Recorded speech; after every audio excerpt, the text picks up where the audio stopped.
మరొకసారి 145వ కీర్తన చూస్తాం.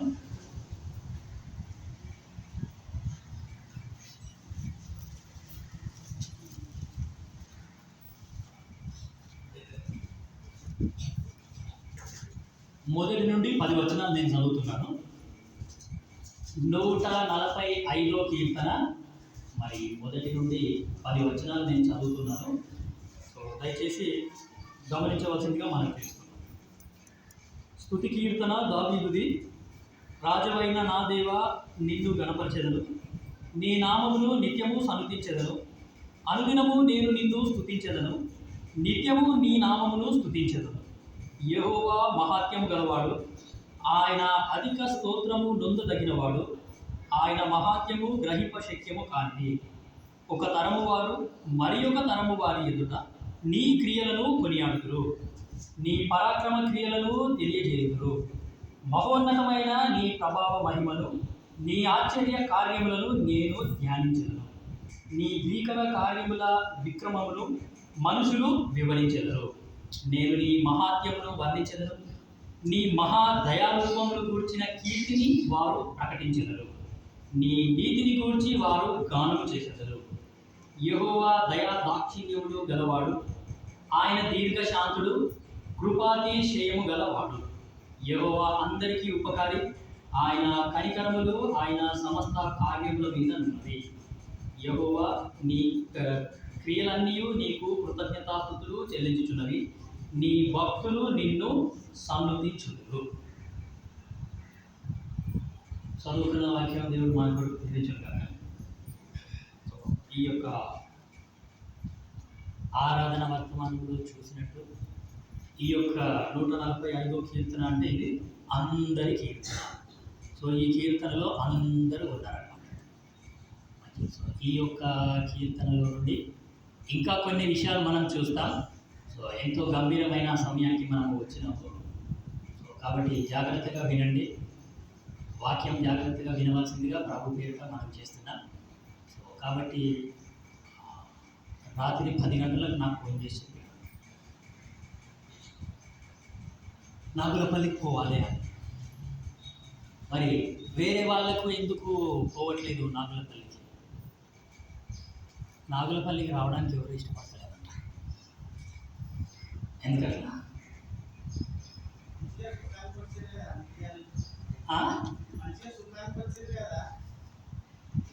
ఎంతమంది నడిపించినా ఇంకా నాగులపల్లి వస్తలేదు. ఎంత దూరం ఉన్నది రాబోయేది? ఎంతమంది నడిపించినా ఇంకా నాగులపల్లి వస్తలేదంట. సో కాబట్టి నేను చెప్పేది ఏమీ లేదు. సో మళ్ళీ నన్నే పంపించినారు, నేనైతే నో అని అనలేదు. సో పొద్దుగల 6 గంటలకు బస్సు ఉంటుంది, పొద్దుగల 6 గంటలకు వెళ్ళిపోవచ్చు కదా హాయిగా అంటే 6 గంటలు ఇవ్వాలన్నా, 6 గంటలకు తీసుకోవాలన్నా. సో కాబట్టి అందుకే మళ్ళీ నన్నే పంపించినారు. నేనైతే వెళ్తాను అని చెప్పినారు. సో కాబట్టి మళ్ళీ నేనే వచ్చినందుకు మీరేం తీసుకోవద్దు. సో మీరేమి మళ్ళీ వీడియో వచ్చింది అని అనుకోవద్దు. సో కాబట్టి దేవుని వాక్యాన్ని జాగ్రత్తగా వినవలసిందిగా మనం చేస్తున్నాం. సో కాబట్టి ఏదో మందిరానికి వస్తున్నాము, వింటున్నాము, వెళ్ళిపోతున్నాము అని కాకుండా వాక్యాన్ని చదువుతున్నాము, వాక్యాన్ని వింటున్నాము అనే స్టేజ్లోనే ఉండకుండా మనం ఏం చేయాలంటే ఈ యొక్క వాక్యాన్ని అనుదిన జీవితంలో దీన్ని పాటించాలి. ఈ వాక్యాన్ని పాటిస్తేనే మనకు వాక్యం అనేది కొంచెం అంటే దీనికి లోపడితే ఎట్లుంటుందో అది మనకు అర్థం. సో మనం ఏం చేస్తామంటే ఇంటికి పోయి ఈడ ఏం విన్నామో అంత మర్చిపోతాం. ఈడ విన్నదంతా ఏడ గుర్తుంటుంది, ఈడ విన్నది ఈయనే మర్చిపోతాం. కాబట్టి బయటికి పోయిన తర్వాత ఏం చేస్తాం మరి? మన పనులు మనకే. పోయిన వారము ఇక్కడ పక్కన గడ్డి మొలిచింది, నీకేనేకే రండి అని ప్రకటన చేసినాం కదా, ఎవరు రాలేదు.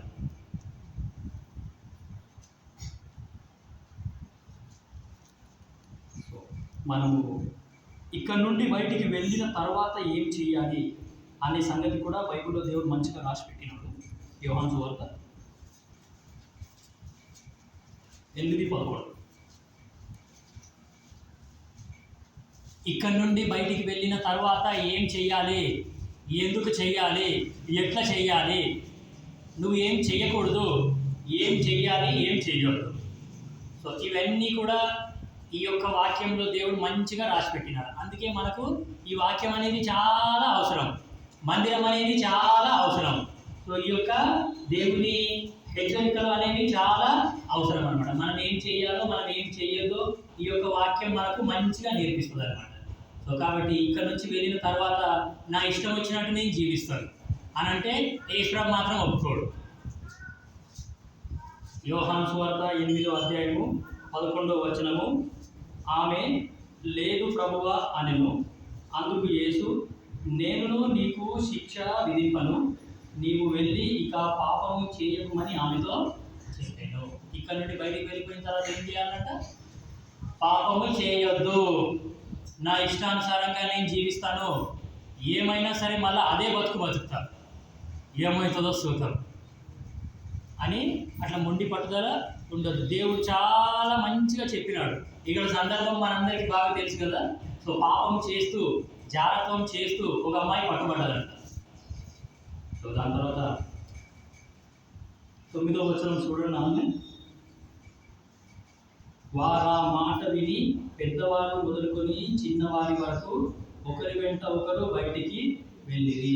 పెద్దవారు మొదలుకొని చిన్నవారి వరకు అందరూ రాళ్ళు పట్టుకొని తరుగుతున్నారట. ఒక్కడు కూడా వదలకుండా ఏది ఏమైనా సరే ఈమెను చంపేయాలి. వ్యభిచారం చేస్తున్నది, జారత్వం చేస్తున్నది.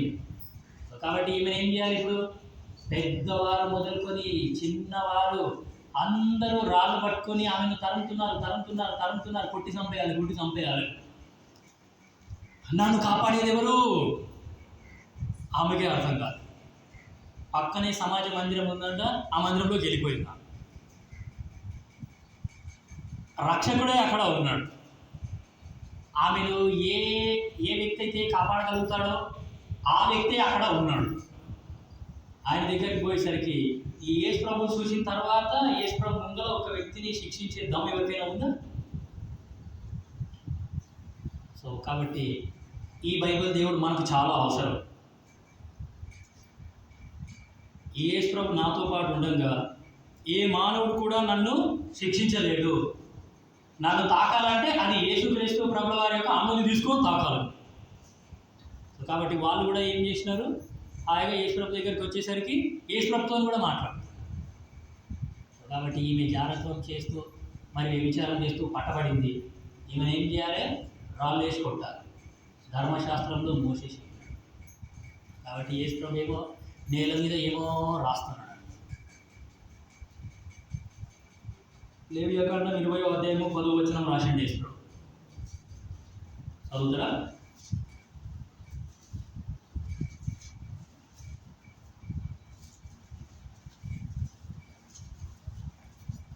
లేవియాకాండము 20వ అధ్యాయము 10వ వచనం. పరుని భార్యతో వ్యభిచరించిన వానికి, అనగా తన కొడుకు వాని భార్యతో వ్యభిచరించు వానికి, ఆ వ్యభిచారికి మరణ శిక్ష విధింపవలెను. వీళ్ళు చేసిన పని ఏంటంటే, ఈమె జాగ్రత్తం చేసింది కరెక్టే, వ్యభిచారం చేసింది కరెక్టే. వీళ్ళు రెడ్ హ్యాండెడ్గా ఆ అమ్మాయిని పట్టుకున్నారు. కానీ ఈమె బలహీనరాలు కాబట్టి ఆమెను మాత్రమే తరిమినారు.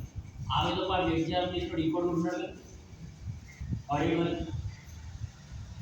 ధర్మశాస్త్రంలో ఏం రాయబడ్డది? ఒకరిని చంపేయాలన్నా లేకపోతే ఇద్దరిని చంపాలన్నా? సో యేసుప్రభు అదే రాసిండు అనమాట. దాని తర్వాత మరలా ఏమో రాసిండు. ఇప్పుడు ద్వితీయోపదేశకాండం 22 రండి.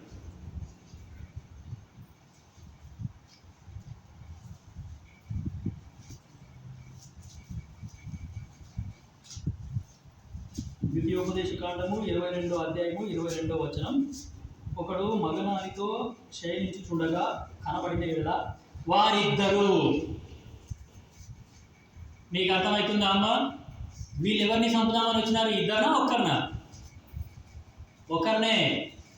కానీ ధర్మశాస్త్రంలో మోసే ఏం చెప్పినాడు? ఇద్దరిని చంపాలన్నా ఒకరిని చంపాలన్నా? ఇంకోటి ఏంటి మరి? ఇది ఎట్ట న్యాయం? ఏం ధర్మశాస్త్రం వింటున్నారు మీరు? ఏం ధర్మశాస్త్రం నేర్చుకున్నారా మీరు? తోలుకరాపండి వాడిని కూడా. యేసుక్రీస్తు ప్రభుల వారు చెప్పిన మాట వాళ్ళకి ఎట్లుందంటే 9వ వచనంలో వారు ఆ మాట విని. విని అనే పదం దగ్గర ఒక సంఖ్య రాయబడ్డది. కింద కొన్ని ప్రాచీన పత్రులలో మనస్సాక్షి చేత గద్దింపబడిన వారై అని కూర్చబడినది. ఏ స్వామి ఆ మాట చెప్పగానే వాళ్ళ హృదయం లోపలికి వెళ్ళిపోయింది. కాబట్టి ఆమె ఎవరు కూడా శిక్షించలేదు. పెద్దవారు మొదలుకొని చిన్నవారి వరకు అందరూ ఆ రాళ్ళు అక్కడనే పడేసినారు, అట్లా వెళ్ళిపోయినారు. ఆమెను యేసుక్రీస్తు ప్రభుల వారు ముట్టనివ్వలేదు, శిక్షించలేదు. నువ్వు కూడా గుర్తుపెట్టుకో, యేసుక్రీస్తు ప్రభుల వారు శిక్షించే దేవుడు కాదు. నీ శిక్ష అంతా ఆయనని భరించిన తర్వాత మళ్ళీ నీకు శిక్ష లేదు. ఆయన నిన్ను శిక్షించడు. అంతేకాకుండా మిగతా వాళ్ళు కూడా నిన్ను శిక్షిస్తుంటే ఈ దేవుడు ఊరుకోడు అనమాట. సో కాబట్టి పెద్దవారు మొదలుకొని చిన్నవారి వరకు అందరూ వెళ్ళిపోయిన తర్వాత 10వ వచనం 8-10 యోహాను సువార్త, యేసు తల ఎత్తి చూచి అమ్మా వారు ఎక్కడున్నారు? అదేంటి, ఆయన నెల మీద ఏదో రాసేసరికి వెనకాల తిరిగి చూసేసరికి ఎవరే లేరంట. అమ్మా వారు ఎక్కడున్నారు? ఎవరు నీకు శిక్ష విధింపలేదా అని అడిగినప్పుడు 11వ వచనం ఆమె లేదు ప్రభువా అనెను. అందుకు యేసు నేను నీకు శిక్ష విధింపను. సో ఈ యొక్క యేసుక్రీస్తు ప్రభుల వారి యొక్క మనసు అలాంటిదే. ఈ బైబిల్ దేవుని యొక్క హృదయం అలాంటిదే. ఆయన శిక్షించే దేవుడు కాదు, ఆయన రక్షించే దేవుడు, ఆయన కాపాడే దేవుడే కానీ నాశనం చేసే దేవుడు కాదు. సో నేను నీకు శిక్ష విధింపను, నీవు వెళ్ళి ఇక పాపము చేయకు. ఎంత గొప్ప విడుదల కదా. సో మనం కూడా ఇప్పుడు ఇక్కడ నుండి వెళ్ళిపోతాం బయటికి. రేపటి నుంచి స్కూళ్ళకి పోతాము, కాలేజీలకు పోతాము, పొలంలో పని చేసుకోనికే పోతాము, ఏదో ఆఫీస్లో పని చేయడానికే పోతాము. యేసుప్రభు ఏం చెప్తున్నాడు అక్కడ? పాపం చేయాలన్నా చేయొద్దా? నీవు వెళ్ళి పాపం చేయకు. ఎక్కడికి వెళ్ళినా సరే, ఏ ప్రాంతంలో ఉన్నా సరే, నీ ఇంట్లో ఉన్నా సరే, నీ ఇంటి ప్రజల మధ్యలో కూడా ఏం చేయాలంటే నువ్వు పాపము చేయకూడదు. 9:13 మత్తయి సువార్త.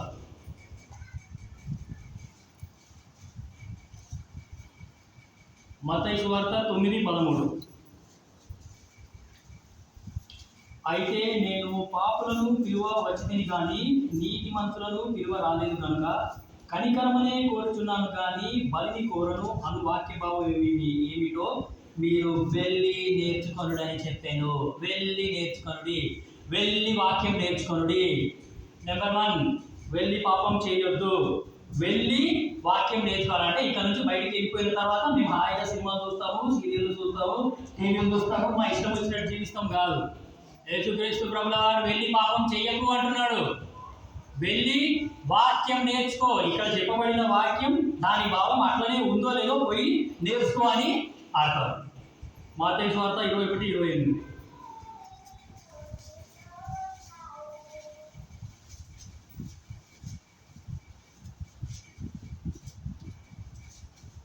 మీకేమి తోచుచున్నది? ఒక మనుషునికి 2 కుమారులుండిరి. అతడు మొదటి వాని యొద్దకు వచ్చి, కుమారుడా నేడు పోయి ద్రాక్ష తోటలో పని చేయమని చెప్పగా, వెళ్ళి పని చేయుడి. ఎవరి పని? ఏం పని? సో ఇక్కడ నుండి బయటికి వెళ్ళిన తర్వాత మనం ఏమేమి చేయాలో ఆ సంగతి మనము చూస్తున్నాం. సో కాబట్టి వెళ్ళి పని చేయుడి. ద్రాక్ష తోటలో, యేసుక్రీస్తు ప్రభుల వారి తోటలో పని చేయండి అని దేవుడు చెప్తున్నాడు. లూకా 10:37.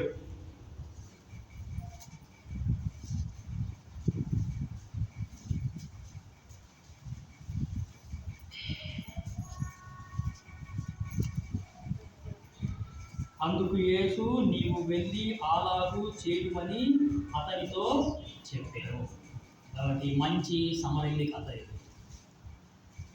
కాబట్టి నీవు వెళ్ళి అలాగూ చేయుము. అలా చేయము అంటే you behave like a good Samaritan. ఒక మంచి సమరయుడిలాగా ప్రవర్తించు. నీ చేతనైన కాడికి ఇతరులకి సహాయం చెయ్యు. నువ్వు వెళ్ళి ఆ ప్రకారం చెయ్యి. అంతేగాని ఇష్టం వచ్చినట్టు జీవిస్తామంటే దేవుడు కూడా అన్నమాట. 5:19 మార్కు సువార్త.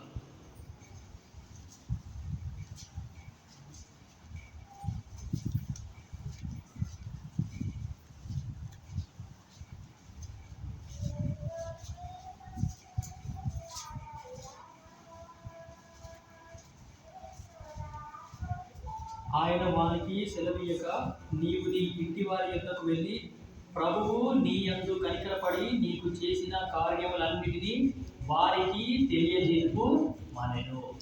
సో నీ జీవితంలో దేవుడు చేసిన కార్యాలన్నింటినీ నువ్వు పోయి నీ ఇంటి వారికి తెలియచేయు. సో కాబట్టి ఇష్టం వచ్చినట్టు జీవిస్తాము, ఏదో ఇక్కడ ఉన్నంత మట్టుకే హాయిగా ఉంటాము అని కాదు. సో కాబట్టి ఈ యొక్క మాటల్ని మనము గుర్తుపెట్టుకుంటాం. సో మనము వెళ్ళి ఏమేమి పనులు చేయాలో సో యేసుక్రీస్తు ప్రభుల వారు కూడా బైబిల్లో రాసి పెట్టినారు. ఇప్పుడు 145వ కీర్తనకు వస్తాం. సో ఎంతో గంభీరమైన సమయానికి మనం వచ్చినాం కాబట్టి సో మనము వెళ్ళి ఏమేమి పనులు చేయాలి సో దేవుడు ముందే చెప్పినాడు. సో ఈ వాక్యాన్ని దేవుడు నాకు నేర్పించినాడు కాబట్టి నేను ఎంతో జాగ్రత్తగా ఉన్నాను, ఎంతో జాగ్రత్తగా ఉండకూడదు. సో కాబట్టి 145వ కీర్తన మొదటి 3 వచనాలు నేను చదువుతున్నాను. స్తుతి కీర్తన దావీదువి. రాజవైన నా దేవా, నిన్ను గణపరచెదను, నీ నామమును నిత్యము సన్నతించెదను. అనుదినము నేను నిన్ను స్తుతించెదను. అనుదినము నేను నిన్ను స్తుతించెదను. ఈ స్తుతి అనేది మనము అనుదినము దేవుణ్ణి స్తుతిస్తూ ఉండాలి అని దేవుని యొక్క కోరిక అన్నమాట. అనుదినము ప్రతిరోజు మనము దేవుణ్ణి స్తుతించాలని ఈ యొక్క దేవుని యొక్క కోరిక. అట్లనే అనుదినము ఇంకేమేమి పనులు చేయాలో చూడండి. 96:2 కీర్తన 96:2.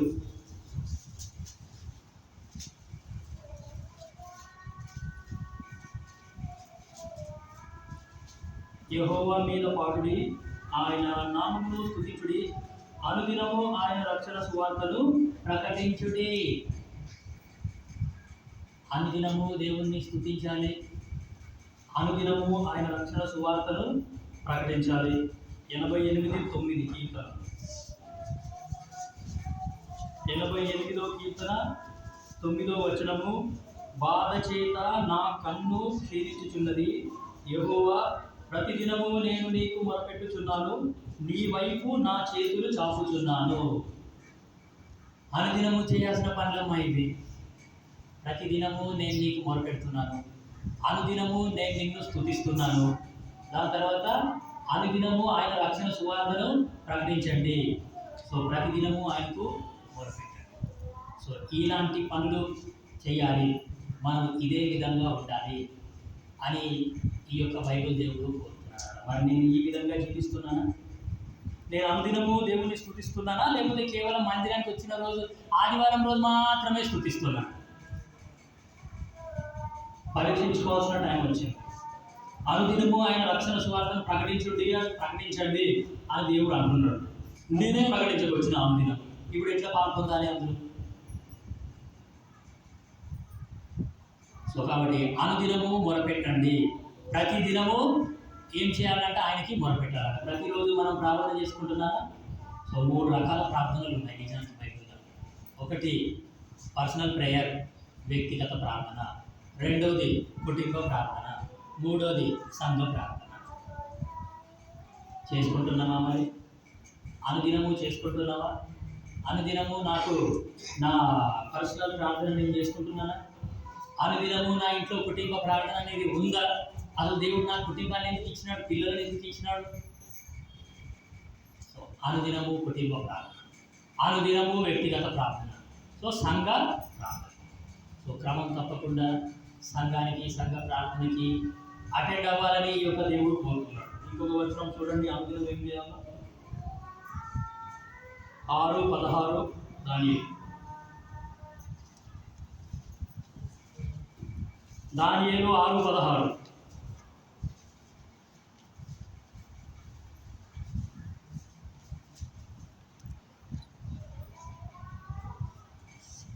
అంతటా రాజు ఆజ్ఞ ఇయ్యగా బంట్రౌతులు దానియేలును పట్టుకొని పోయి సింహముల గుహలో పడద్రోసిరి, పడద్రోయగా రాజు, నీవు అనుదినము తప్పక సేవించుచున్న నీ దేవుడే నిన్ను రక్షించునని దానియేలుతో చెప్పాను. దానియేలు ఈ బైబిల్ దేవుణ్ణి అనుదినము సేవిస్తున్నాడు అని ఒక అన్యుడు సాక్ష్యం ఇస్తున్నాడు. మరి ఇలాంటి సాక్ష్యము ఈ ఊళ్ళో ఉన్న అన్యులు మన గురించి ఇస్తారా? మనం అనుదినము దేవుణ్ణి సేవిస్తున్నాము అనే సాక్ష్యం మరి ఇతరులు మన పట్ల ఇస్తారా? మన గురించి ఇస్తారా? ఎంతో గంభీరమైన సమయానికి మనము వచ్చినాం.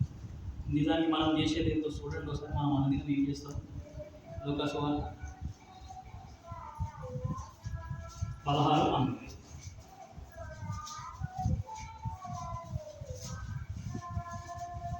ఇలాంటి పనులన్నీ చేయాల్సింది పోయి మనం ఏం పనులు చేస్తున్నామంటే లూకా సువార్త 16:19 మనందరికి బాగా తెలుసు. ఇప్పుడు ఒక వ్యక్తి ఉన్నాడు.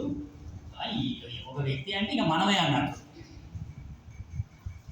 ధనవంతుడు ఒకడు ఉండెను. అతడు ఊదా రంగు బట్టలను సన్నపు నార వస్త్రములను ధరించుకొని ప్రతిదినము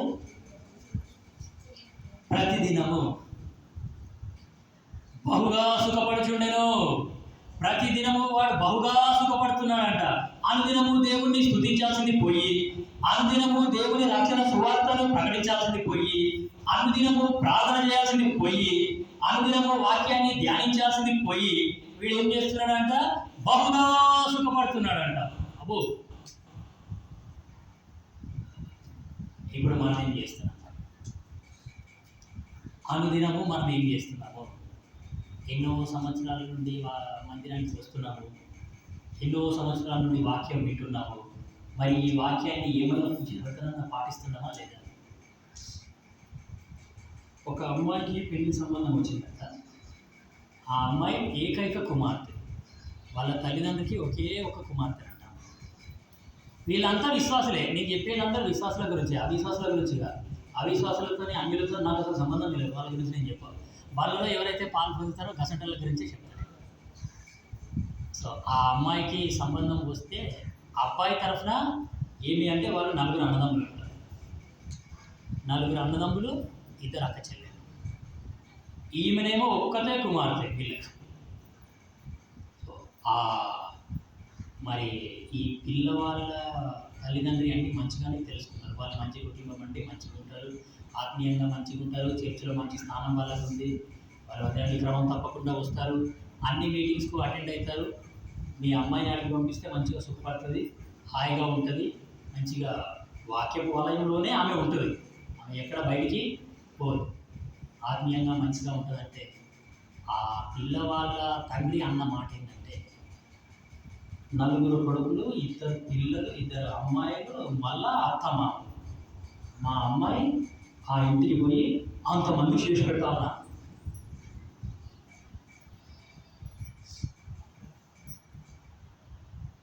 నాకు సమాధానం లేదు. సంబంధం క్యాన్సల్.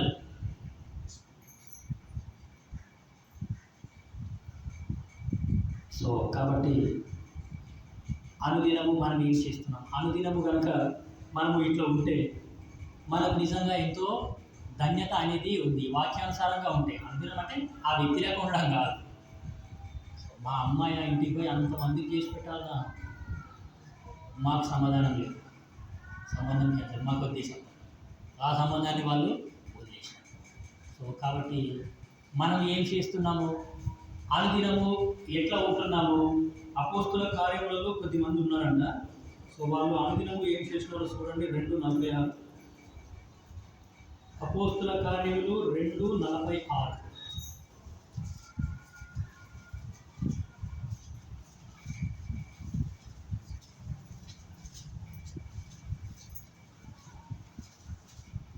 అపోస్తలుల కార్యములు 2:46 నేను చదువుతున్నాను. మరియు వారు ఏక మనస్కులై ప్రతిదినము దేవాలయంలో తప్పక కూడుకొనుచు, ఇంటింటా రొట్టె విరుచుచు, దేవుని స్తుతించుచు, ప్రజలందరి వలన దయ పొందిన వారై. అనుదినము వాళ్ళు ఎక్కడ కూడుకుంటున్నారంట? దేవాలయంలో కూడుకుంటున్నారట, దేవుని మందిరంలో కూడుకుంటున్నారట. అంటే మా పనులన్నీ మానేసుకొని, మా ఇంట్లో పనులన్నీ మానేసుకొని ఎప్పటికీ గిన్నెలో వచ్చి కూర్చోవాలి. అనుదినము దేవుని మన అట్లా చెప్తలేము. నీకు ఖాళీ సమయం దొరికినప్పుడు ఏం చేస్తున్నారు? ఎరుగుపోయి వాళ్ళతో మాటలు పెడుతున్నారు. పనికి మాలిన మాటలన్నీ మాట్లాడుతున్నారా? ఆ సంగారెడ్డిలో అయితే విశ్వాసులు అందరూ టీవీనే చూస్తారు. నిజంగా ఆదివారం రోజు ఎంతో మంచి మంచి ప్రోగ్రామ్స్ వస్తాయి టీవీలో, అవన్నీ చూస్తూనే ఉంటారు అన్నమాట. సో కానీ బైబిల్లో యేసుక్రీస్తు ప్రభుల వారు ఎప్పుడు కూడా అట్లా చెప్పలేదు. అనుదినము దేవాలయానికి రండి, వచ్చినప్పుడల్లా మీరు దేవుని సన్నిధిలో సమయాన్ని గడపండి, మీకు అర్థమవుతుంది. సో కాబట్టి నేనైతే 2 సంవత్సరాలు హెబ్రోన్లో ఉన్నాను. హెబ్రోన్కి దగ్గరలోనే రూమ్ తీసుకొని ఉన్నాను నేను. అప్పుడు నేను ఎంబీఏ చదువుతున్నాను. అసలు కాలేజీకి వెళ్ళేటప్పుడు హెబ్రోన్ లోపలికి వెళ్ళి ప్రార్థన చేసుకొని కాలేజీకి వెళ్ళేవాడు. కాలేజీకి వచ్చిన తర్వాత మళ్ళీ హెబ్రోన్లోకి వెళ్ళి ప్రార్థన చేసుకొని మళ్ళీ రూమ్కి వెళ్ళిపోయేవాడు.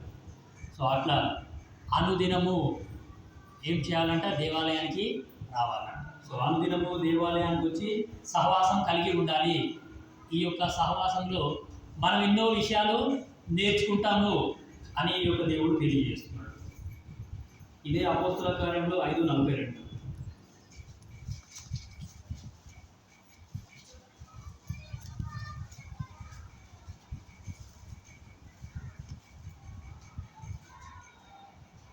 ప్రతిదినము దేవాలయంలోనూ ఇంటింటను మానక బోధించుచు యేసే క్రీస్తని ప్రకటించుచుండిరి. మానక. సో కాబట్టి బోధించుట అనేది కూడా మాట్లాడతారు. సో ఇవన్నీ ఆత్మీయ సంగతులు. మన పనులు మనం చేసుకుంటూనే మన శరీర జీవితాన్ని కూడా చూసుకోవాలి. దానికంటే ఎక్కువగా ఆత్మీయ జీవితాన్ని చూసుకోవాలి. నిజాన్ని చెప్పాలంటే బైబిల్లో సమూయేలు ఉన్నాడు. ఆయనకు 3 రకాల బాధ్యతలు ఉన్నాయి. యాజకుడుగా ఉన్నాడు, న్యాయాధిపతిగా ఉన్నాడు, దీర్ఘదర్శిగా ఉన్నాడు. సో ప్రతి వ్యక్తికి 3 రకాల బాధ్యతలు ఖచ్చితంగా ఉండాలి. కుటుంబ బాధ్యత, ఉద్యోగ బాధ్యత, సంఘ బాధ్యత. సో కాబట్టి అన్నిటినీ ఎంతో జాగ్రత్తగా, ఎంతో కేర్ఫుల్గా మనము మేనేజ్ చేసుకోవాలి. వాటన్నిటినీ మరి చూసుకోవడానికి మనకు దేవుడే జ్ఞానం అనుగ్రహిస్తాడనమాట. సో కాబట్టి దేవాలయాన్ని కూడా చూసుకోవాలి, ఇంటిని కూడా చూసుకోవాలి, కుటుంబాన్ని కూడా చూసుకోవాలి, ఉద్యోగాన్ని కూడా చూసుకోవాలి. సో వీటన్నిటినీ మేనేజ్ చేయడానికి, వీటన్నిటినీ చూసుకోవడానికి దేవుడే ఆయన కృప మనకు అనుగ్రహిస్తాడు. ఈ దేవుడే మనల్ని ఏమంటే ముందుకు నడిపిస్తాడు. ఆయన జ్ఞానం చేత మనల్ని నడిపిస్తాడు అన్నమాట. సో కాబట్టి అనుదినము చేయాల్సిన పనులు కొన్ని చూసినాము. ఇక్కడ నుండి వెళ్ళిన తర్వాత చేయాల్సిన పనులు కొన్ని చూసినాం. ఇప్పుడు మళ్ళీ 145వ కీర్తన.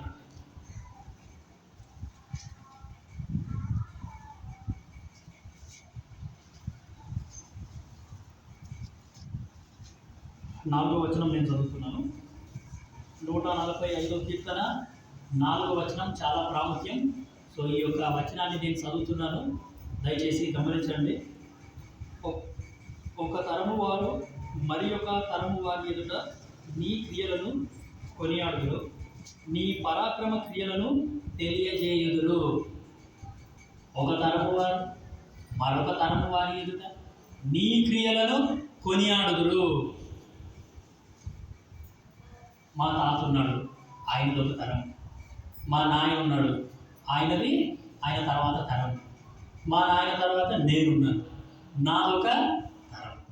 నా తర్వాత నా పిల్లలు ఉన్నారు, అదేంటి ఇంకొక తరం. ఇట్లా తరతరాలు దేవుడు మనల్ని ఆశీర్వదిస్తూ వస్తే నీ కుటుంబంలో అసలు గొడ్డుతనమే లేదు.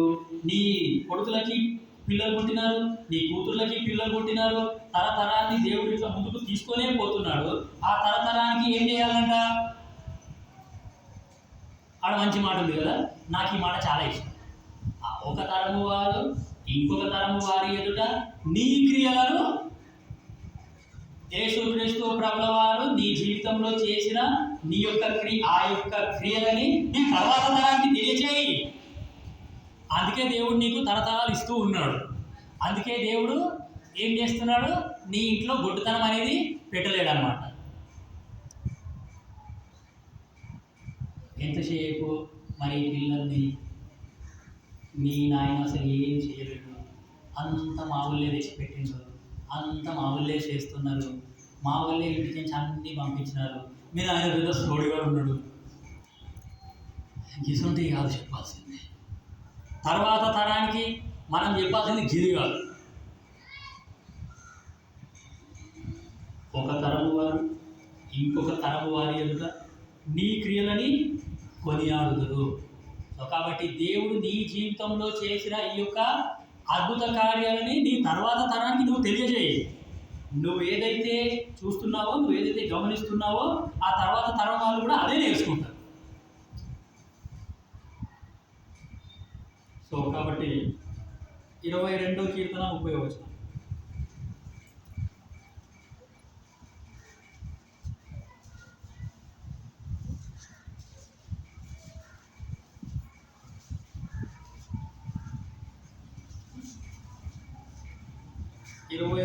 కీర్తన 30వ వచనం. ఒక సంతతి వారు ఆయనను సేవించెదరు, రాబోవు తరమునకు ప్రభువుని గూర్చి వివరించురు. వారు వచ్చి ఆయన దీని చేసినని పుట్టబోవు ప్రజలకు తెలియజేయురు. ఆయన నీతిని వారికి ప్రచురపరచురు. ఒక సంతతి వారు ఆయనను సేవించెదరు, రాబోవు తరమునకు ప్రభువుని గూర్చి వివరించెదరు. సో ఒక సంతతి వారు ఆయనను సేవిస్తారంట, రాబోయే తరానికి, ఆ తర్వాత తరానికి, నా తర్వాత తరానికి, నా తర్వాత వచ్చే పిల్లలకి, సో ఏమంటే ఆయన క్రియలని కొనియాడతారు. దేవుడు నా జీవితంలో చేసిన క్రియలు, దేవుడు నన్ను ఎట్లా కాపాడినాడు, ఎట్లా రక్షించినాడు, ఏ స్థితిలో నుండి ఏ స్థితికి తీసుకొని వచ్చినాడు. ఒక తరం నుండి ఇంకో తరం వరకు అట్లా ఏం చేస్తారంట, వాళ్ళు దేవుని క్రియలని కొనియాడతారంట. వారు వచ్చి ఆయన దీని చేసినని పుట్టబో ప్రజలకు తెలియజేతురు. పుట్టబో ప్రజలకు తెలియజేతురు. కాబట్టి ఇంట్లో ఉన్నప్పుడు ఎంతసేపు ఇది లేదు అది లేదు, నువ్వేం చేస్తలేవు నేనేం చేస్తలేను, ఇన్నేళ్ళ ఏమి తెచ్చిపెట్టకపోతే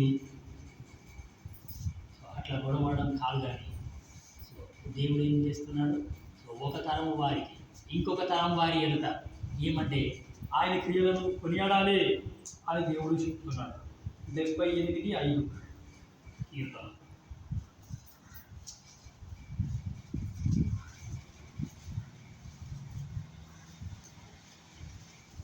78వ కీర్తన 5వ వచనం.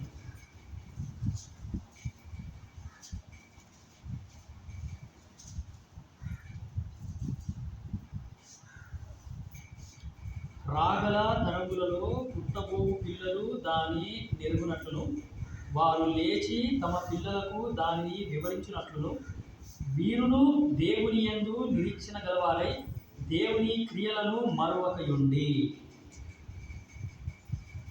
రాబోయే తరం వాళ్ళు ఏం చేయాలంటే ఆ క్రియలను ఎరగాల. యేసుక్రీస్తు ప్రభుల వారి ఏ ప్రేమని నేనైతే ఎరిగినానో, యేసుక్రీస్తు ప్రభుల వారు ఎంత మటుకు నేను ఎరిగినానో, రాబోయే తరం వారు కూడా అదే ఎరగాలి, దాన్ని తెలుసుకోవాలి.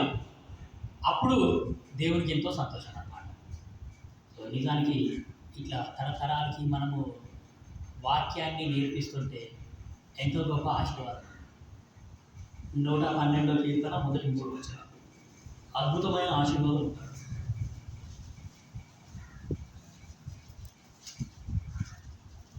సో నీ తర్వాత తరానికి, మన తర్వాత ఉన్న వాళ్ళకి, సో ఆత్మీయంగా కూడా చిన్నపిల్లలు ఉన్నారు, యవనస్తులు ఉన్నారు. సో వాళ్ళందరికీ ఒకరి తర్వాత ఒకరు ఇట్లా దేవుని క్రియలని కొనియాడుతూ ఉంటే నిజంగా ఎంతో గొప్ప ఆశీర్వాదం అక్కడ ఉన్నది. మనకి ఇవన్నీ తెలియకుండా మన సొంత జ్ఞానాన్ని ఉపయోగించి, మన సొంత తలంపులని ఉపయోగించి, మన సొంత మార్గాలలోనే మనం పోతూ ఉంటాం. సో కాబట్టి 112వ కీర్తన 1-3 వచనాలు. యెహోవాను స్తుతించుడి, యెహోవా యందు భయభక్తులు గలవాడు, ఆయన ఆజ్ఞలను బట్టి అధికంగా ఆనందించువాడు ధన్యుడు. వాని సంతతి వారు భూమి మీద బలవంతులగురు, యథార్థవంతుల వంశపు వారు దీవింపబడుదురు. కలిమియు సంపదయు వాని ఇంట నుండును, వాని నీతి నిత్యము నిలుచును. కలిమియు సంపదయు వారి ఇంట ఉండును. ఎంత గొప్ప ఆశీర్వాదము కదా! ఎవరికి అవసరం లేదు ఇవన్నీ. సో కలిమియు సంపత్తియు ఇవన్నీ నీ ఇంట్లోనే ఉంటాయంట. సో ఇవన్నీ మన ఇంట్లో ఉండాలంటే సో ఏమంటే ఒక తరం నుండి ఇంకొక తరంకి ఈ యొక్క సంఘ దర్శనం అనేది, ఈ యొక్క వాక్యం అనేది, ఈ యొక్క పాటలు అనేవి అవి ఒకరి నుండి ఒకరికి వెళ్తూ ఉండాలి, ఒకరి నుండి ఒకరికి చెప్తూ ఉండాలి. ఇక్కడైనా సరే, ఇంట్లో అయినా సరే. సో ఎక్కడైనా సరే ఇవన్నీ మనం చేయాలని దేవుడు కోరుతున్నాడు. సో కాబట్టి అనుదినము ప్రతిరోజు మనం ఏ పని చేయాలి అనే సంగతి చూసినాం. దాని తర్వాత తరతరములకు మనం ఏం పని చేయాలి అనేది కూడా మనము చూసినాం. సో ఇంకొక మాట చూసుకొని మనం ముగిస్తాము. 4వ వచనం, 5వ వచనం నేను చదువుతున్నాను. 145 కీర్తన 5వ వచనం నేను చదువుతున్నాను.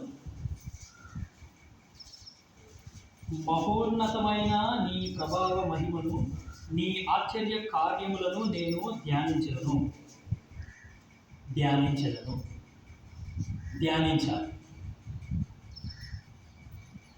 సో నిజానికి చెప్పాలంటే నేనైతే ఇంట్లో నా పనులు చేసుకుంటూనే అసలు నిజానికి వాక్యం చదవడానికి టైం నాకు ఎప్పుడు దొరుకుతుందా అని ఎదురు చూస్తూ ఉంటుంది.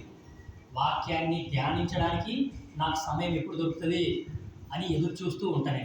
ఈ సెల్ ఫోన్లు కూడా ఎక్కువ ఏమి వాడనే, అట్లా పక్కన పెట్టేస్తాను.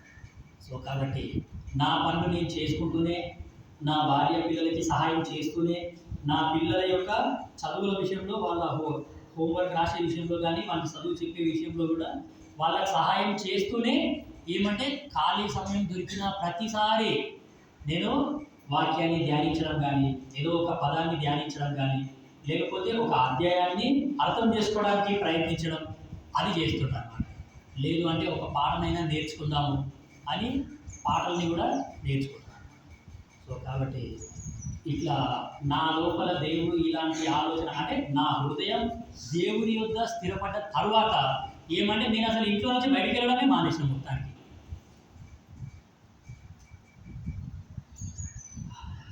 మా అమ్మ ఒకసారి అన్నది నాతో, ఎప్పటికీ ఆడదాని లేక ఇంట్లోనే కూర్చుంటుంది, అసలు బయటికే రావు. మొగళ్ళకి ఎట్లుంటుందంట, ఎప్పుడు బయటికి పోదామా, ఎప్పుడు బయట తిరుగుదామా, ఎప్పుడు బయట చేసుకొని తిరుగుదామా, బయటికి పోనీకి ఛాన్స్ ఎట్లా దొరుకుతుందా అని చూస్తారట వాళ్ళు. మనసంతా బయటనే ఉంటుంది. అట్లా బయటికి పోకపోతే ఏమవుతుందంట, ఆడది తిరిగి మగాడు తిరగక చెడిపోయిందంట. కానీ అది లోకంలో చెప్పేదేమో కానీ దేవుడు మాత్రం అట్లా చెప్పడన్నమాట. సో కాబట్టి యేసుక్రీస్తు ప్రభుల వారి యొక్క వాక్యాన్ని ధ్యానించడం. 5వ వచనం నేను చదువుతున్నాను. మహోన్నతమైన నీ ప్రభావ మహిమను, నీ ఆశ్చర్య కార్యములను నేను ధ్యానించెదను.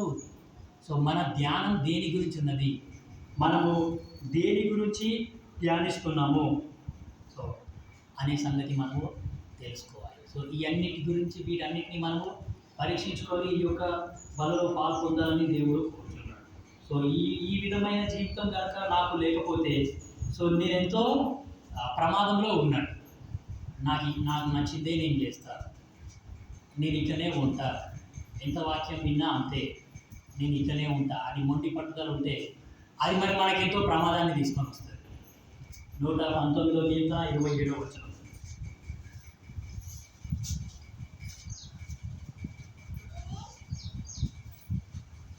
నూట 19వ కీర్తన 27వ వచనం.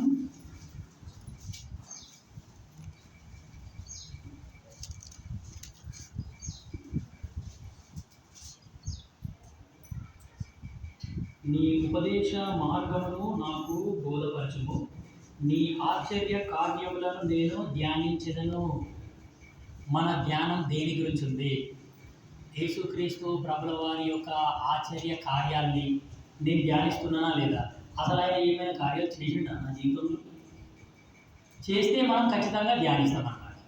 చేయకపోతే మనము ఎంతసేపు ఇంకా వేరే వాటి గురించే ధ్యానిస్తూ ఉంటాం.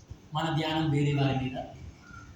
సో కాబట్టి అట్లా కాకుండా మనం దేని గురించి ధ్యానించాలి అంటే, సో దేవుడు చేసిన ఆశ్చర్య కార్యముల గురించి ధ్యానించాలని దేవుడు సెలవిస్తున్నాడు. సో కీర్తనలో 77వ కీర్తన, ఆ కీర్తనలో మొత్తం ధ్యానించే గురించే ఉంటుంది.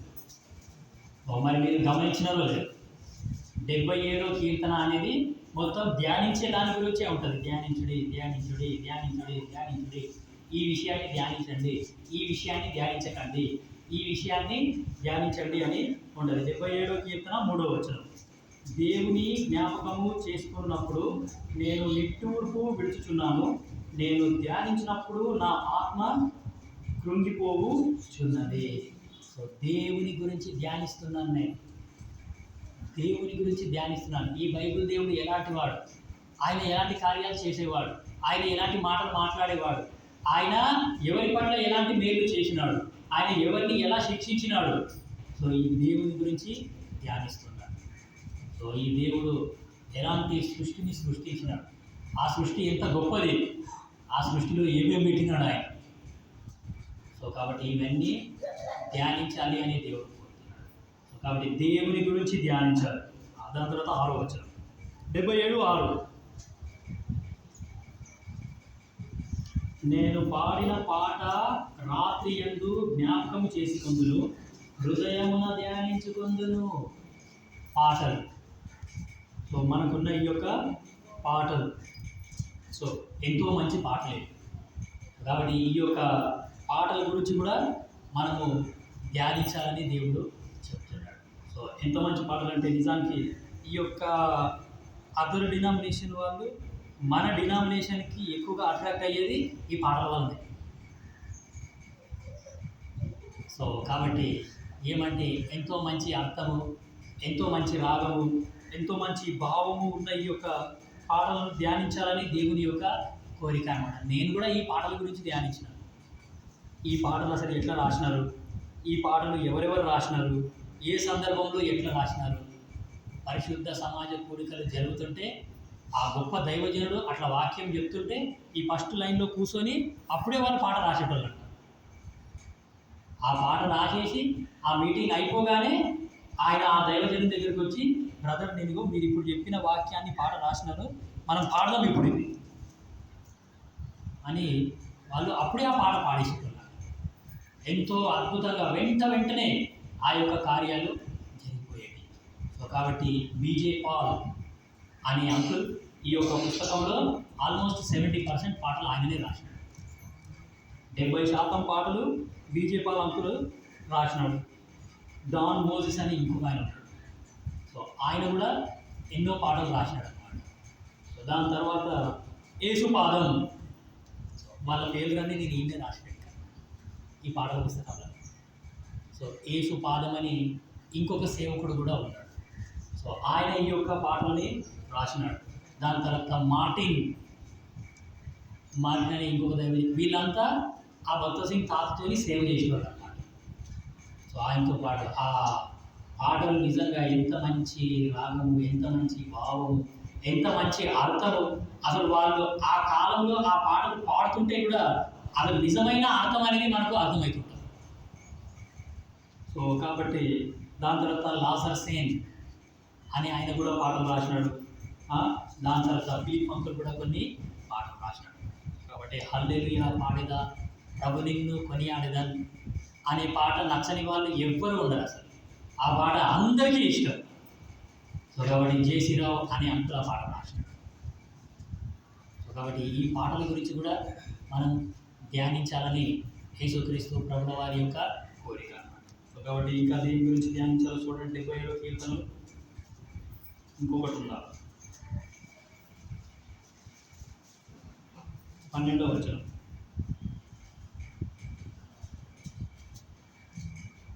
నీ కార్యమంతయు నేను ధ్యానించుకొందును, నీ క్రియలను నేను ధ్యానించుకొందును. సో కాబట్టి దేవుని క్రియలు, దేవుని కార్యములు, సో వీటన్నిటినీ ధ్యానించాలని సో యేసుక్రీస్తు ప్రభుల వారి యొక్క కోరిక అన్నమాట. సో కాబట్టి ఇలాంటి ధ్యానము మనము కలిగి ఉండాలని సో దేవుడు ఎంతో కోరుతున్నాడు. సో అనుదినము మనం చేయాల్సిన పనులు దాని తర్వాత ఇక్కడ నుండి వెళ్ళిన తర్వాత మనం చేయాల్సిన పనులేంటి, సో ఇవన్నీ మనం చూసినాం. సో దాని తర్వాత సో ధ్యానించే విషయంలో కూడా మనము కొన్ని విషయాలు చూసినాం. 119వ కీర్తన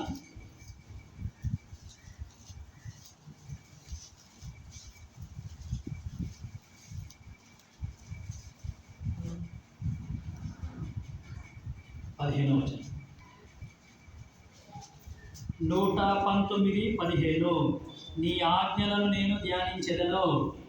యేసుక్రీస్తు ప్రభుల వారి వాక్యాన్ని ధ్యానించాలని దేవుడు చెప్తున్నాడు. 23వ వచనం 119:23 అధికారులు నాకు విరోధంగా సభ తీర్చి మాట్లాడుతుందరు, నీ సేవకుడు నీ కట్టడలను ధ్యానించుచున్నాడు. సో యేసుక్రీస్తు ప్రభుల వారి కట్టడం. 48వ వచనం 119:48 నాకు ప్రియముగా నున్న నీ ఆజ్ఞల తట్టు నా చేతులెత్తెదను, నీ కట్టడలు నేను ధ్యానించుచుందును. సో దేవుని వాక్యాన్ని ధ్యానించాలని దేవుడు చెప్తున్నాడు. 119:78 నేను నీ ఉపదేశములను ధ్యానించుచున్నాను, గర్విష్ఠులు నా మీద అబద్ధములాడినందుకు వారు సిగ్గుపడుదురుగాక. సో దేవుని వాక్యం గురించి ధ్యానిస్తే సో మన మీద ఎవరైతే అతిశయిస్తున్నారో, మన మీద ఎవరైతే గర్విస్తున్నారో వాళ్ళందరికీ సిగ్గు కలుగుతుందంట. 119:97 నీ ధర్మశాస్త్రము నాకెంతో ప్రియముగా ఉన్నది, దినమెల్లా నేను దానిని ధ్యానించుచున్నాను. దినమెల్లా నేను దానిని ధ్యానించుచున్నాను. సో కాబట్టి 119:99 నీ శాసనములను నేను ధ్యానించుచున్నాను, కావున నా బోధకులందరికంటే నాకు విశేష ధ్యానం కలదు. సో దేవుని వాక్యాన్ని ధ్యానిస్తుంటే ఏమంటే బోధకుల కంటే విశేషమైన జ్ఞానం దేవుడు మనకు ఇస్తాడు. సో ఈ అన్ని విషయాలు, ఈ మాటలన్నీ మనము హృదయంలో పెట్టుకొని ఈ యొక్క ఏమంటే బలలో పాల్గొంటాం. ఒక వ్యక్తి మారు మనసు పొందిన తరువాత దేవునిలోనే ఆయన ఎదుగుతున్నాడు. క్రొత్తగా ఆయన మారు మనసు పొందిన తర్వాత దేవునిలోనే ఆయన ఎదుగుతున్నాడు అనమాట.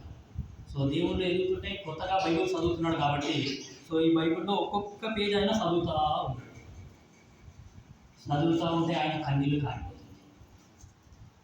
వాక్యాన్ని చదువుతుంటే ఆయన కన్నీళ్ళు కారిపోతున్నాయి. ఈ యొక్క కన్నీళ్ళన్నీ ఈ వాక్యం మీదనే పడుతున్నాయి. వాక్యం మీద పడితే ఈ పేజీలన్నీ తడిసిపోతున్నాయి. సో తడిసిపోయిన తర్వాత ఒక్కొక్క పేజీ తీస్తూ ఉన్నాడు, చదువుతూ ఉన్నాడు, వాక్యాన్ని ధ్యానిస్తూ ఉన్నాడు. మంచిగా చదువుతున్నాడు, మోకాళ్ళ మీద మంచిగా భయభక్తులతో వాక్యం చదువుతుంటే ఆయన కన్నీళ్ళు కారుతూనే ఉన్నాయి. సో అన్ని పేజీలు చదివేసినాడు, మొత్తం ఆదికాండం నుండి ప్రకటన వరకు. ఒకసారి బైబిల్ చదువుడు అయిపోయింది.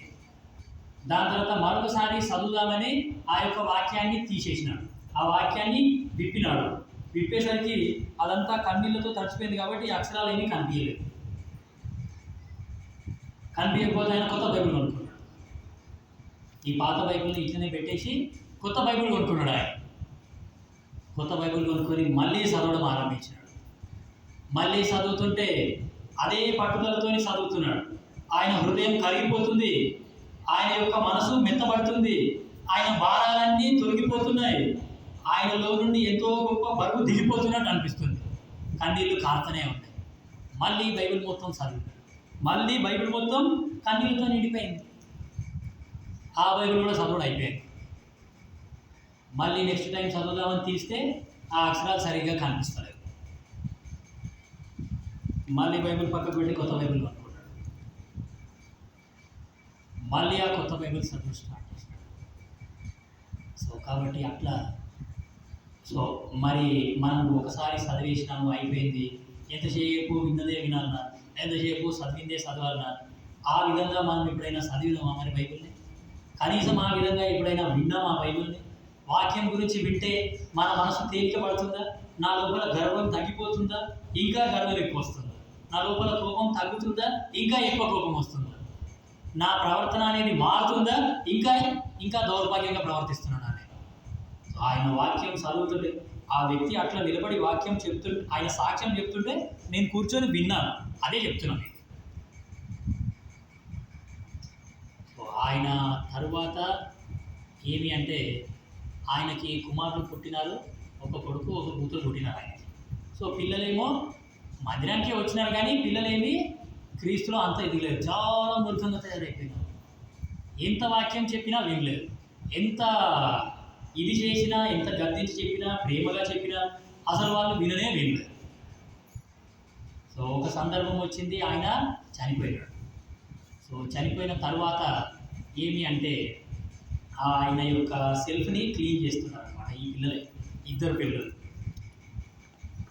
సెల్ఫ్ని క్లీన్ చేస్తుంటే మా డాడీకి ఏమేమి ఇష్టమో, ఆయన ఏం చేసేటోడు అని ధ్యానిస్తుంటే ఒక సెల్ఫ్లో బైబిల్స్ అన్నీ ఇంత ఎత్తు కనపడ్డాయి వాళ్ళకి.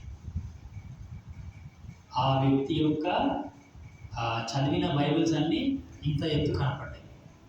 కనబడేసరికి అన్నీ తడిచిపోయాయి, అన్నీ కన్నీళ్ళతోనే తడిచిపోయినాయి ఆ బైబిల్.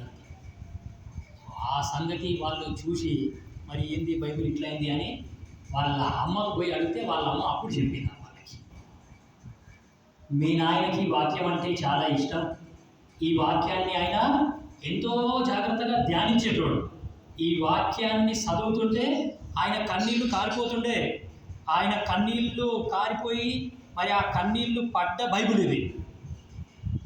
ఆ బైబిల్ని ఆయన తీసి పక్కకు పడేయలేడు, ఆ వాక్యాన్ని అడిగే పెట్టినాడు. ఆ తండ్రి యొక్క సాక్ష్యం విన్న తరువాత ఆ పిల్లలలో మారుమనసు వచ్చినాడు. అప్పుడు వాళ్ళ పిల్లలకి మారుమనసు వచ్చిన తర్వాత అరే ఈ వాక్యంలో ఇంత గొప్ప ఆదరణ ఉందా, ఈ వాక్యంలో ఇంత అద్భుతమైన శక్తి ఉందా, ఇదేందో మనం కూడా చదువుదాం. ఆ రోజు నుండి వాళ్ళు కూడా చదవడం మొదలుపెట్టారు. సో కాబట్టి ఏం చేయాలి అంటే నేనేం చేస్తున్నానో నా పిల్లలు మంచిగా గమనిస్తాను అన్నమాట. నన్ను చూసే నా పిల్లలు నేర్చుకుంటారు, నేనేం చేస్తున్నానో వాళ్ళు కూడా అదే చేస్తారు అన్నమాట. సో నేను రోజు మరి ప్రార్థన చేసుకుంటా కాబట్టి మా పెద్ద బాబాయ్ ఒకసారి ఏం చేసిండంటే వానంతల వాడే టవాల తీసుకొచ్చి అక్కడ కింద పరిచినాడు మంచం దగ్గర. నా భార్య వాడికి అడిగింది కూడా ఎందుకు అట్లా చేస్తున్నావు అని. సో వాడు చెప్పిన మాట ఏంటంటే మమ్మీ ఇప్పుడు నాన్న ప్రార్థన చేసుకుంటాడు కదా అందుకే టవా పరుస్తున్నా అన్నాడు.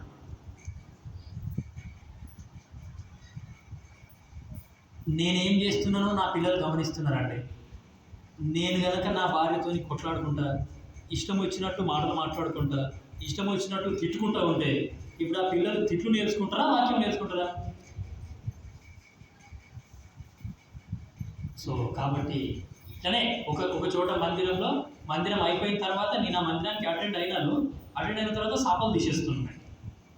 సాపలు తీసేస్తుంటే నా కొడుకు అప్పటికే వచ్చి వాడు కూడా ఆ పక్కన ఉన్న సాప తీస్తున్నాడు, మా పెద్ద బాబాయ్. కాబట్టి ఇప్పటికీ కూడా వాడు చెప్తాడు, డాడీ మనం ఆ చర్చికి పోయి సాపలు తీసినాము.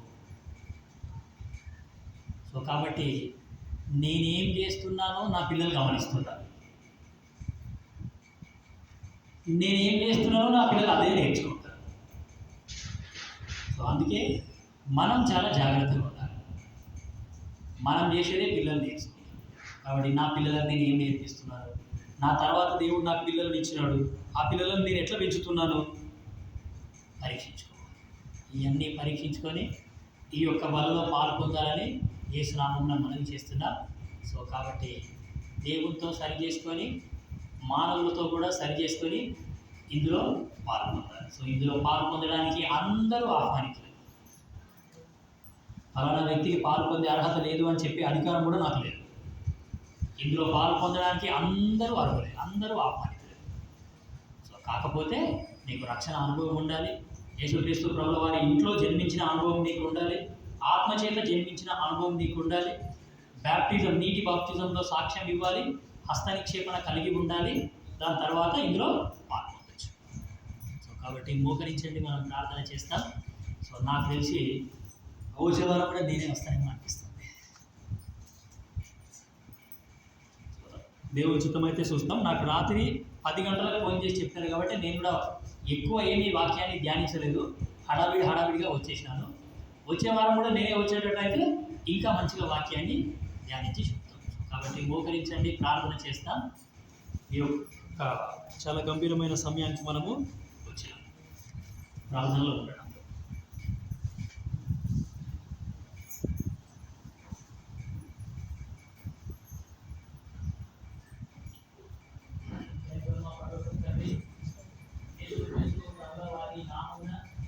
మీరు మాకు అనుగ్రహించిన ఈ యొక్క శ్రేష్టమైన అనేకమైన సమయంపై నిజంగా ఎంతో మంచి వాక్యం, ఎంతో మంచి సంఘం, ఎంతో మంచి సంఘ దర్శనం ప్రభావ మీరు మాకు ఇచ్చినందుకు నిజంగా మీరు ఎంతో అద్భుతమైన వాక్యాన్ని మాకు నేర్పిస్తున్నారు.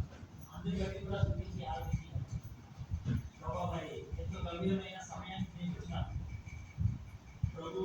ఈ యొక్క సమయాన్ని మాకు జీవించాలి ప్రభావ. మరి మేము ఇక్కడ నుండి వెళ్ళిన తర్వాత ఏ పనులు చేయాలి అనేది మాకు చూపించినారు.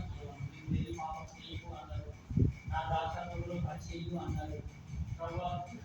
మరి అలాగే ప్రభావ మరి నీవు వెళ్ళి వాక్యాన్ని నేర్చుకో అన్నారు ప్రభావ. ఈ యొక్క మాటలన్నీ తండ్రి అనుదినము నేను చేయాల్సిన పనులు ఏంటి, ఆ పనులని నాకు చూపించినందుకు కూడా అనుదినము మీ రక్షణ ద్వారా ప్రకటించారు. అనుదినము ప్రభావ మరి మిమ్మల్ని స్థుతించాలి, అనుదినము మిమ్మల్ని సేవించాలి అని గుర్తు చేసినందుకు కూడా మిమ్మల్ని స్థుతించి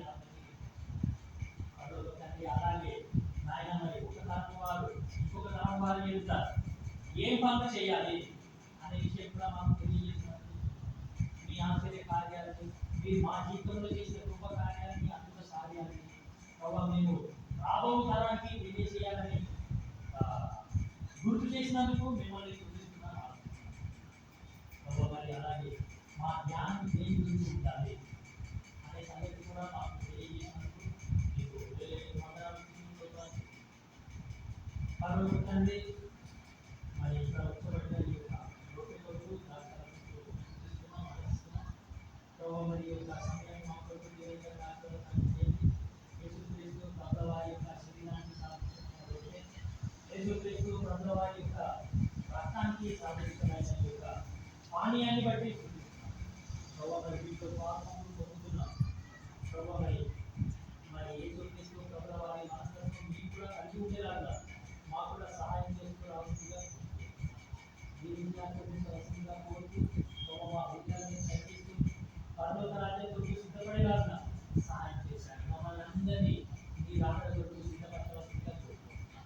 ఇచ్చిన ఈ యొక్క శ్రేష్టమైన నిమిత్తమైన సమయంపై గురించి ఆనందిస్తున్నాను. యేసుక్రీస్తు ప్రభువారి నామమున గురించి ప్రార్థించుకుంటున్నాం తండ్రి. ప్రభు అయిన యేసు తాను అప్పగించబడిన రాత్రి ఒక రెండు ఎత్తుకొని దాన్ని విరిచి, ఇది మీ కొరకు విలువబడిన నా శరీరము, దీన్ని తీసుకొని తిండి అని శిష్యులకు ఆజ్ఞాపించారు. మరి ఎవరైతే మీ హృదయాల్లో పరీక్షిస్తున్నారో, ఎవరైతే మంచి మనసాక్షి కలిగి ఉన్నారో, మరి అలాంటి వాళ్ళు మీరు మీ యొక్క శ్రీహస్తాన్ని చూపిస్తే ఈ యొక్క రొట్టెని తీసుకొని రాబట్టి ప్రభావ ఈ యొక్క రొట్టె పడుతున్నాను ప్రభావ. మరి మేము ఇందులో పాల్గొంటున్నా మాకు సహాయం చేయండి. మీకు ప్రతి వారుగా చూపించేలాగా మాకు సహాయం చేయవలసిందిగా ఎవరైతే సిద్ధంగా ఉన్నారో, ఉద్యోగాలు కనిపిస్తున్నారో ఈ యొక్క కుడి చేతిని ఎత్తి చూపిస్తే ఈ యొక్క రొట్టెని ఈరోజు తీసుకొని రాబడుతుంది. వల్ల మంచి సౌకర్యం ఉంటుంది.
శాంతిందని నమ్ముతున్నాము.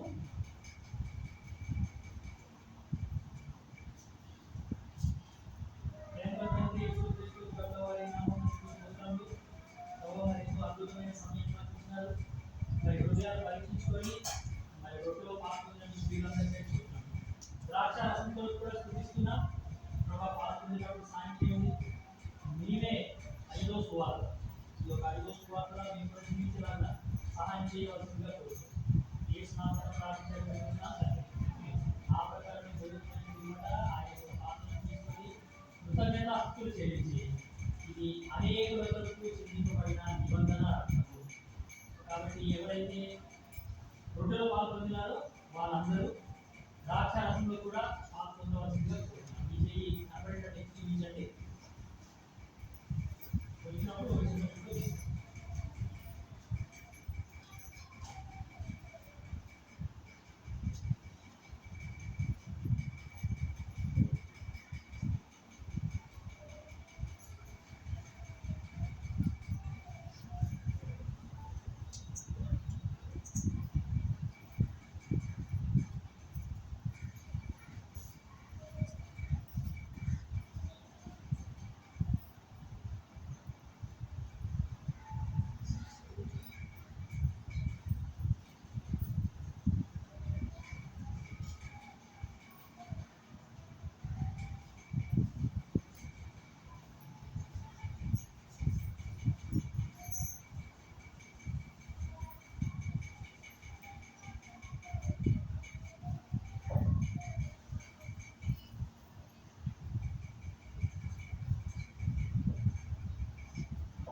ఈ యొక్క ద్రాక్షారసం కూడా అందరికీ అందిందని నమ్ముతున్నారు.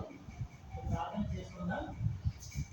రెండవ పర్వత తండ్రి యేసుక్రీస్తు ప్రభువు వారి నామమున ఎంతో అద్భుతమైన సమయాన్ని మార్చినందుకు మరి మీ ప్రియులు ఎవరైతే ఇంట్లో పాల్గొంటారో వాళ్ళందరినీ బట్టి చూద్దాం. యెహోవా నిస్సి ప్రార్థన మందిరాన్ని బట్టి చూపిస్తున్నాం. ఈ యొక్క 4 నామంలో మరి ఈ యొక్క దీపస్తంభాన్ని మీరు నిలబెట్టినందుకు స్తోత్రములు. నిలబెట్టిన ఉద్దేశాన్ని సంకల్పాన్ని మీరే నెరవేర్చుకోవాల్సిందిగా కోరుకుంటున్నాను. పర్వత తండ్రి ఈ మందిరంలో పరిశుద్ధపరిచి ఉన్నారు. నా దృష్టియు నా మనస్సును ఎల్లప్పుడూ అక్కడ ఉండు అనే వాగ్దానం మాకు ఇచ్చినందుకు స్తోత్రములు. ఆ యొక్క వాగ్దానాన్ని అనుసరించి మీ యొక్క దృష్టి మీ యొక్క మనసు ఈ మందిరం పైనే ఈ ప్రజలపైనే ఇక్కడ మోకరించిన ప్రజలపైన ఉంచినందుకు మిమ్మల్ని స్తుతిస్తున్నాం, ఆరాధిస్తున్నాం. పర్వత తండ్రి ఈ ప్రజలు మీ ప్రజలతో నాకు అనుగ్రహించే ఒక సహవాసం కూడా చూడవచ్చు. కాబట్టి మీ వాక్యాన్ని కొంత నా సాక్ష్యాన్ని కూడా మంచిగా భాగ్యం ఇచ్చినందుకు మీకు వెళ్ళలేని వందనాలు స్తుతులతో తెలియజేస్తున్నాను. పర్వత తండ్రి మరి నేను ఇక్కడ విలువబడిన ఈ యొక్క రొట్టె రసము మరి ప్రపంచం అంతటా చెదిరి ఉన్న విశ్వాసులకు ప్రాముఖ్యంగా ఉంది. ప్రభావ మరి మా కొరకు ఎవరైతే ప్రార్థన చేస్తున్నారో వాళ్ళందరినీ బట్టి కూడా చూపిస్తున్నా, ఆలోచన కనపడుతున్నా వాళ్ళ అక్కడికి కూడా మీరు తెలుస్తూ రావాల్సిందిగా కోరుకుంటున్నాను. పర్వత తండ్రి నాయన అలాగే ఎడ్ల ద్వారా జరుగుతున్న పరిస్థితులు కూడా జీవించి ఆశ్రయించారు. కొన్ని స్థలాలలో గట్టిగా పూర్తిగా పెట్టుకున్నారు, కొన్ని స్థలాలలో గుడ్డేసి జరుగుతున్నాయి, ఇక ముందు జరుగుతున్నాయి. కాబట్టి ఈ పరిచయం అంతని కూడా జీవించి ఆశ్రయించవలసిందిగా కోరుకుంటున్నాం. మరి ఆయన సండే స్కూల్ టీచర్స్కి, విజయస్ టీచర్స్కి, సేవకులకి, సేవకులకి మీ ధైర్యమైన జ్ఞానం చేత నడిపించండి. పిల్లల వల్ల జరుగుతున్న పరిచయని జీవించి ఆశ్రయించవలసిందిగా కోరుకుంటున్నాం. నిన్న దినాన జరిగిన సేవకుల కూటలను బట్టి కూడా చూసినందుకు మీరు మహిమ పొందినారని నమ్ముకుంటున్నాను. కొన్ని ప్రాంతాలలో ప్రతి కూటలు జరుగుతున్నాయి, జరుగుతున్నాయి. ఆయన ఈ యొక్క పరిచయ అంశంలో మీరే మహిమ పొందవలసిందిగా కోరుకుంటున్నాను. ఎంతో భయంకరమైన దినాలలో ఉన్నాము, ఎంతో ప్రమాదంతో కూడిన దినాలలో ఉన్నాము. ఆయన మరి దినం ఎంతో చెడ్డగా ఉన్నది. ఈ చెడ్డ దినాలలో ఉన్నాం కాబట్టి ప్రభావ మీ యొక్క కృపను కోరుకుంటున్నాం. మీ యొక్క దయ, జాలి, కనికరం ఇంకా అత్యధికం చేయవలసిందిగా కోరుకుంటున్నాను. మరొక తండ్రి నాయన మరి ఈ యొక్క మందిరం ద్వారా జరుగుతున్న ప్రతి పరిచర్యను దీవించండి. మందిరం ద్వారా జరుగుతున్న ప్రతి సేవను దీవించి ఆశీర్వదించండి. ఈ మందిరం ద్వారా ఈ ఊళ్ళో గొప్ప ఉద్యమాన్ని తీసుకొని రండి. ఈ మందిరం ద్వారా గొప్ప రక్షణ ఈ యొక్క ఊళ్ళో తీసుకొని రండి. ప్రభు మరి నీవే పట్టణంలో ఎంతో గొప్ప రక్షణ, ఎంతో గొప్ప మార్పు మీరు తీసుకొచ్చారు. ఆ మార్పుని ఇక్కడ కూడా తీసుకొని రావాల్సిందిగా కోరుతున్నాం. ఈ మందిరం ద్వారా నాయన సంఘ ప్రార్థనను ఆలకించండి, సేవా పరిచయించండి. ఉపవాస ప్రార్థన ఆలకించండి, సేవా పరిచయించండి. సిస్టర్స్ మధ్యలో జరుగుతున్న పరిచర్యని దీవించండి, ఆశీర్వదించండి. పిల్లల మధ్యలో జరుగుతున్న పరిచర్యని దీవించి ఆశీర్వదించవలసిందిగా కోరుతూ వస్తున్నాను. ప్రభు మరి ఇంకను రానున్న దినాలలో ఇక్కడ ప్రత్యేకమైన కూడికలు జరిగేలాగా సహాయం చేస్తూ రావాల్సిందిగా కోరుతూ వస్తున్నాను. ప్రభు ఈ యొక్క మందిరపు సరిహద్దులని మీరే విస్తరింపజేయవలసిందిగా కోరుతూ వస్తున్నాను. ప్రభు ఊళ్ళో ఉన్న వాళ్ళందరూ ప్రభు మరి పట్టణాన్ని జనం ఈ మందిరానికి వచ్చేలాగా సహాయం చేస్తూ రావాల్సిందిగా కోరుతూ వస్తున్నాను. ఇక్కడ మోకరించిన ఒక్కొక్క బిడ్డని దీవించండి, ఆశీర్వదించండి, మీ ఇంటికి ప్రేమించి ప్రభు మరి ఇక్కడికి వస్తున్న వీళ్ళందరినీ బట్టి మీకు వెళ్ళలేని వందనాలు. ప్రభు వాళ్ళ అక్కడికి తీర్చండి. అనారోగ్యంగా ఉంటే మృతి స్వస్థపరచండి. ఇంట్లో సమస్యలను పరిష్కరించండి. ఆర్థిక సమస్యలు, ఆరోగ్య పరిస్థితులు వీటన్నిటిని మీ అదుపులో పెట్టుకోవాల్సిందిగా కోరుతూ వస్తున్నాను. తర్వాత తండ్రి ఆయన మరి యవనస్తులు ఉన్నారు, సండే స్కూల్ పిల్లలు ఉన్నారు, ఆయన పెద్ద వయసులో ఉన్న వాళ్ళందరూ ఉన్నారు. ప్రభావ మీరందరినీ జ్ఞాపకం చేసుకోండి. యవనస్తులందరికీ మంచి భవిష్యత్తును అనుగ్రహించాల్సిందిగా కోరుతూ వస్తున్నాను. ఉద్యోగాల కోసం ఎదురు చూస్తున్న వారికి ఉద్యోగాలు అనుగ్రహించండి. ప్రభావ మరి వివాహాల కొరకు ఎదురు చూస్తున్న వారికి ప్రభావ మీ చిత్తంలో ఉన్న మరి ఆయన జీవిత పారిభాగస్తులను అనుగ్రహించవలసిందిగా కోరుకుంటున్నాను.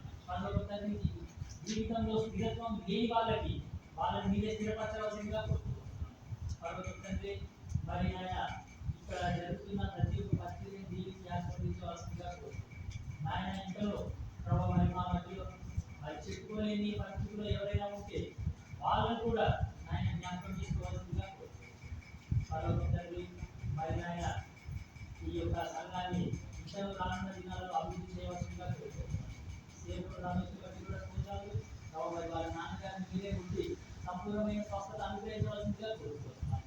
మా మధ్యలోకి మరలా వచ్చి ఆయన పరిచయంలో కొనసాగేలాగా సహాయం చేస్తూ రావాల్సిందిగా కోరుకుంటున్నాను. పరలోకపు తండ్రి మీకు వెళ్ళలేని వందనాలు చూస్తుందా తెలియదు. ప్రభావ మరి ముందున్న సమయాన్ని దీర్ఘకాలంగా ఆశీర్వాదకరంగా చేయవలసిందిగా కోరుకుంటే ప్రార్థన చేయడం మర్చిపోయినాము. వాళ్ళని కూడా జ్ఞాపకం చేసుకోవాల్సిందిగా కోరుకుంటున్నాం. ప్రభువారి నామమున స్తుతించి ప్రార్థించి అడిగిపెట్టుకుంటున్నాం తండ్రి.